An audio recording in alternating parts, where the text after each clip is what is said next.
Guys সকলকে good morning. Good মর্নিংটা কেন বললাম জানো? এখন কটা বাজছে? এখন ঘড়িতে বাজছে রাত্রি 3টে। দেখো, দুটো ঘড়িতে দেখে দিলাম। আর এখন রাতে 3টের সময়তে আমার পেয়ে গেছে খিদে। শুধু আমার বলে না, আমাদের মিষ্টুরও খিদে পেয়ে গেছে।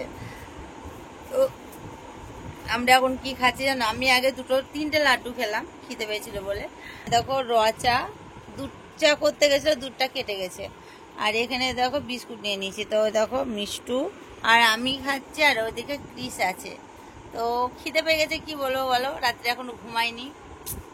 অনেক কাজ থাকে, অনেক অনেক মানে এডিটিং, তারপরে অনেক কিছু আরো কাজ থাকে। সেই কাজগুলো করতে করতে করতে করতে খিদে পেয়ে গেল।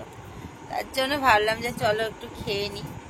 তো চলো, সবাইকে সকালে যারা ব্লগটা দেখবে সকলকে তোমাদের গৌরী কুইনের তরফ থেকে গুড মর্নিং।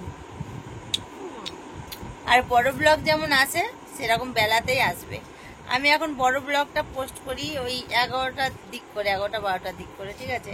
তোমরা প্লিজ ব্লগগুলো দেখো। আর আমি কালকে ব্লগ আসতে চলেছে।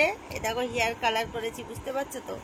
তো পার্লারেরই একটা ব্লগ আসতে চলেছে, অবশ্যই দেখো।